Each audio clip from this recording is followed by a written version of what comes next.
पुण्यातील नानापेठ परिसरामध्ये 20 वर्षीय आयुष कोमकरच्या हत्येमुळे अंधेकर कोमकर टोळी युद्धाला आता नवं वळण मिळालंय।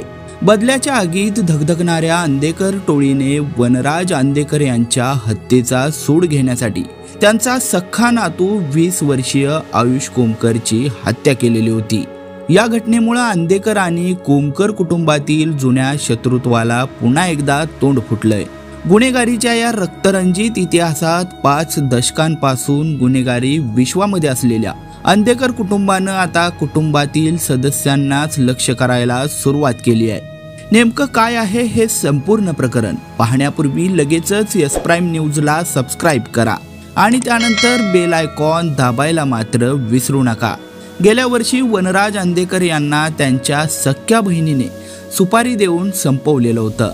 त्या हत्येतील आरोपी असलेला गणेश कोमकर सध्या कारागृहात आहे। याच गणेश कोमकरचा निष्पाप मुलगा आयुष अंधेकर टोळीच्या सुडाचा बळी ठरलाय। 5 सप्टेंबर रोजी रात्री 8 वाजता क्लासमधून घरी परत येत असतानाच आयुषवर हल्ला करून त्याची निर्गुण हत्या करण्यात आली। या दुर्दैवी घटनेनंतर आयुषच्या पार्थिवावर वैकुंठ स्मशानभूमीमध्ये अंत्यसंस्कार करण्यात आलेले होते। या अंत्यसंस्कारासाठी त्याचा पिता गणेश कोमकरला पॅरोलवर सोडण्यात आलं। नागपूरच्या कारागृहात असलेल्या गणेशला पोलिसांच्या कडक बंदोबस्तामध्ये पुण्यामध्ये आणण्यात आलेलं होतं।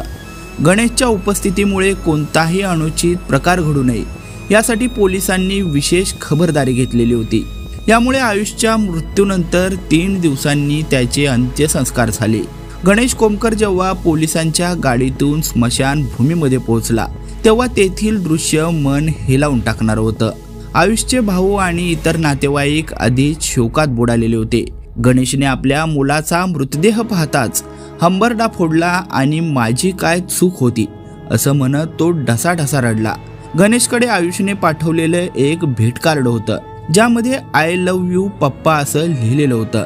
त्या कार्डमध्ये त्यांच्या लहानपणापासूनचे फोटो होते। ते भेट कार्ड बघून गणेशचा आक्रोश आणखी वाढला। बाळ मी तुझ्यासाठी चॉकलेट घेऊन आलोय असं म्हणत तो रडत होता। त्याची चूक नसताना माझ्या मुलाला का मारलं, मलाही गोळ्या मारा असं म्हणत त्याने पोलिसांनाही सवाल केला। माझ्या चुकीची शिक्षा माझ्या मुलाला का भोगावी लागली।